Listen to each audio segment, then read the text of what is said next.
What you just watched was not the peak of this story. It was the handoff. The real danger begins when a war is still causing pain, but the strongest actor in it starts talking like the cleanup belongs to somebody else. A fully loaded Kuwaiti tanker, Al Salmi, was hit off Dubai and caught fire at Anchorage on March 31st. That means this crisis is already past the stage of speeches and warnings. Before anyone says the hard part is over, there is already a burning commercial ship telling the world the artery is still alive enough to punish everybody. Inside the White House, top officials have privately acknowledged they cannot finish the war quickly and guarantee the strait is reopened on the same timeline. That is, the fracture hidden inside all the chest thumping. Publicly, it sounds like control. Privately, it sounds like a clock running down on a mission that may not be cleanly finished. Trump's line was not just an insult. He told countries short on fuel to buy American supply or build up delayed courage. Go to Hormuz and just take it. That is not what a leader says when he plans to personally secure the route to the end. That is what a leader says when he is preparing the audience for a walkaway before the danger is gone. If you come here for the version buried under the slogans, subscribe now, and in the comments tell me whether this sounds like pressure, panic, or a planned dump on allies, because the answer to that is the answer to what this war is becoming. The Strait of Hormuz normally carries 20 million barrels a day, about 20% of global petroleum liquids consumption.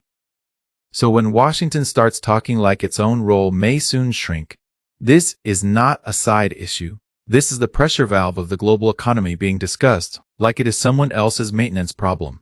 Before this war, more than 100 ships a day moved through Hormuz. Now only a handful are estimated to be passing daily. That is not market nervousness. That is the route already being squeezed hard enough to change real behavior on the water. That is why the title is so violent if you read it properly.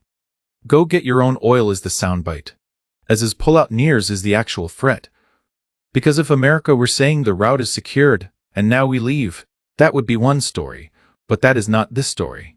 This story is about a superpower, talking like the war's most politically useful part may be ending while the most globally dangerous part is still unresolved. It is about a government that still wants the credit for the hit, but sounds far less eager to own the ceiling after the hit. That is the layer beneath the footage. The point is not that Trump is angry at allies. The point is that he may be redefining success so he can exit before Hormuz is truly safe, and then tell the countries most dependent on it to sort out the mess themselves. Trump made that shift explicit when he said there was no reason for the United States to do this and that securing the strait would be for France or whoever uses it. That is not a throwaway line. It is the cleanest statement of the new posture. America can decide the strike phase is enough, and the users of the route can inherit the danger phase. And that changes everything. Because once the White House starts speaking this way, the question is no longer whether Washington can hit targets in Iran.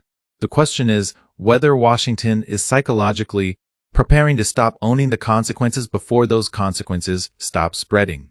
That is the part most courage softens. Bombing is the loud phase, so it dominates the screen. But stabilization is the expensive phase. Escorting ships, deterring follow-on attacks, restoring commercial confidence, holding allies together, preventing price panic. That is the part that can drag on past the clean timeline any president wants to sell. So when you hear we did the hard part, the question you should ask is hard for whom? Hard for fighter aircraft? Maybe. Hard for markets, insurers, allied governments, and every ship captain who still has to trust this corridor with cargo? Not even close. This is why the pullout angle is the blade of the entire title. The closer Washington moves to declaring its own work basically complete, the more brutal the next implication becomes. Someone else will be expected to do the bleeding, the patrolling, and the political explaining required to make Hormuz function again. That is why one of Europe's sharpest replies came from Boris Pistorius, who asked what a handful of European frigates were supposed to do in Hormuz that the powerful U.S. Navy could not do. That line cuts to the bone of the whole argument. It says this is not burden sharing. This is Washington trying to move ownership of an unfinished mission, and the Allies know it. They hear the moral pressure, but they can also count timelines. They can see that they were not truly consulted before the war phase expanded. And now they are being asked to show loyalty by stepping into the exact zone where the costs are rising and the endpoint is least clear. That is why their hesitation is not just weakness. It is political self-preservation mixed with strategic suspicion. If they jump in too early, they stop being bystanders and become co-authors of a war they did not design. If they stay out, they get accused of freeloading or betrayal. Trump's outburst matters because it converts that dilemma into a public humiliation ritual. He is not quietly negotiating coalition responsibilities behind closed doors.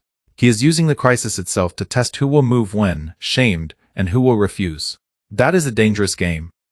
Once allies begin to feel that security guarantees are being publicly renegotiated under duress, every future request from Washington arrives carrying the memory of this one. And once memory hardens, coalitions form slower, hedge more, and trust less. The deeper warning is already out in the open. This comes with a threat that the U.S. could abandon its alliances. A potentially history-defining shift.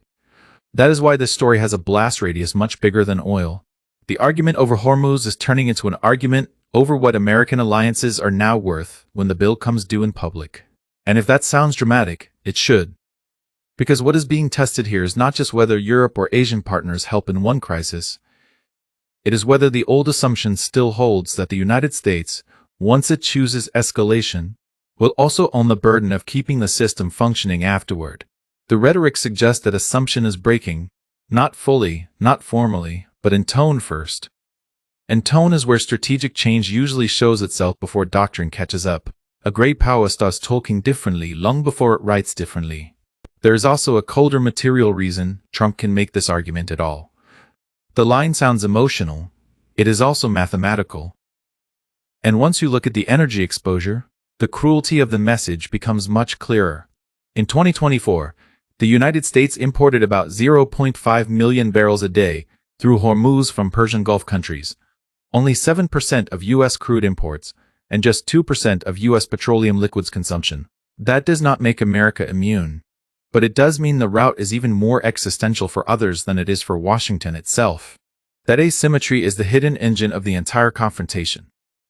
America still feels the political pain of higher fuel prices, but many allies and Asian economies feel something deeper: direct structural exposure to the route itself. So when Trump says users of the strait should step up, he is weaponizing a real imbalance: independence. That is why go get your own oil is not only rude, it is strategically tailored. It is saying, you need this passage more than we do, so prove how badly you need it. That is a brutal message, but not a random one. Once you see that, the title stops being a rant and starts reading like doctrine. America first hit the threat. America now wants those who consume the artery most to carry more of the stabilization burden. Whether that burden sharing is fair is almost beside the point. What matters is that Washington is speaking as if it is already moving there. Hormuz carries around a quarter of global seaborne oil trade and major volumes of liquefied natural gas and fertilizers. That means the damage does not stop at crude prices. It spreads into shipping costs, electricity, industrial supply chains, food inputs, debt stress, and the budgets of countries already too weak to absorb another hit. So this cannot be reduced to an oil story, and it definitely cannot be reduced to a personality story. What is at risk here is whether the route that feeds multiple layers of global stability is being treated as a strategic obligation or a bargaining chip, and now we hit the information war layer. Because this is where both sides most need your perception more than your agreement. Washington needs the world to believe Iran has already been broken badly enough that whatever remains is cleanup. Iran needs the world to believe that even after taking punishment, it still controls a lever that can frighten markets and split alliances. That is why each side speaks the way it does. Washington talks like the heavy lifting is already done because it needs an exit frame. Tehran talks and acts like Hormuz is still dangerous because it needs a relevance frame. One side is trying to narrow the war's meaning, the other is trying to widen the war's cost. That is why the sharpest read on Trump's line may be the simplest one. He is trying to create a narrative of success by saying opening Hormuz is not really part of the U.S. objective. If that is true, then the definition of victory is being moved while the fire is still burning. The mission becomes whatever can be declared finished before the timeline collapses, and presidents do this because time is merciless. Every extra week converts confidence into questions. Every unresolved piece of the conflict becomes proof that the original promise was less complete than advertised. If reopening Hormuz cannot be guaranteed within the political window already sold, then the temptation to downgrade it from core condition to shared international problem becomes overwhelming. But here's the trap in that move. You can redefine success for a press conference. You cannot redefine success for shipowners, traders, or allied governments deciding whether the route feels safe enough to trust. They do not move on slogans, they move on risk. That is why the tanker is the perfect symbol of this whole story. Al-Sami is not just an isolated incident. It is the physical answer to every sentence claiming the danger is already in retreat. A single burning vessel can tell the truth more clearly than 10 officials insisting the difficult phase is behind us. And this is where audience instinct is usually. Right before experts even finish talking. People click this title because they feel the contradiction instantly. If America is still the only power with the scale, reach, and force to dominate this theater, why is it already talking like the Rus' future belongs to other people? That suspicion is already visible abroad, where many foreign leaders view Trump as trying to saddle them with a problem of his own making once he decides the war is over. That is the emotional truth under all the diplomatic phrasing. The Allies do not feel invited into a joint solution. They feel positioned to inherit a live hazard after Washington banks the victory line. And that is why the Allies are resisting harder than the White House seems to like. This is not only about capabilities, it is about ownership, timing, and consent. If they were not in the room when the war escalated, why should they be the first to step into the corridor, where the unfinished consequences are most lethal? That question is retention gold, because it keeps widening the story. First you think this is about energy. Then you realize it is about alliance coercion. Then you realize it is also about the difference between winning a military exchange and restoring a system. Those are not the same victory. The White House wants to collapse them into one. Iran wants to keep them split, and the whole world is trapped in the gap between those two efforts. The central truth can be reduced to one brutal line. Trump can declare victory whenever he wants, with respect to his chosen military objectives. But Iran still has a vote on when the conflict ends. That is the nightmare, sitting inside Hormuz. One side can announce closure. The other can keep enough pressure alive to make the consequences continue. That is why U.S. pullout nears is not a scheduling detail. It is the central unresolved danger. It means Washington may be approaching the point where it treats the military job as sufficiently complete even if the strategic pain is still spreading through shipping lanes, prices, and alliances. If Trump means exactly what he is saying, then the implication is savage. America is prepared to separate military success from strategic responsibility, to keep the first and push the second outward. That would mean allies are not just being asked to help. They are being asked to absorb the unfinished part. If Trump is bluffing, the conclusion is still ugly, because then the bluff itself proves he does not have a clean, fast, confidence-restoring route to a proper finish, and needs coercion, shame, or political theater to force movement from others. A bluff this loud is not evidence of control. It is evidence of pressure. Either way, the same conclusion survives. Washington is not speaking like a power that has solved the crisis. It is speaking like a power trying to stop owning the most expensive part of it before that cost gets politically unbearable.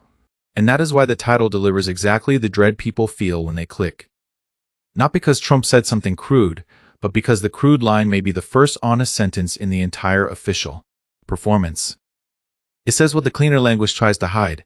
The war may be moving toward a phase where America wants out faster than the system can safely normalize. Come back to the tanker for a second. A ship like that does not care who won the messaging war. It only cares whether the route can be crossed without fire. That is the standard reality uses when governments are busy inventing softer ones. The crews, the cargoes, the insurers, and the states relying on this artery do not get to leave when Washington wants to leave.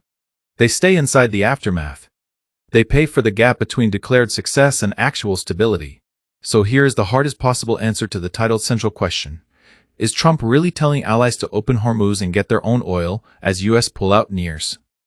Yes, and the deeper meaning is even worse than the wording. It means the strongest actor in the war may already be preparing to call the strike phase enough, while shifting the responsibility for living with the consequences onto everybody else. And if that is where this is headed, then the final truth is simple. The most dangerous moment in a war is not always when the bombs are falling hardest. Sometimes it is the moment the power that helped create the crisis decides the crisis is now someone else's job. Stay with this channel because we don't stop at what was said. We track what the sentence is trying to unload,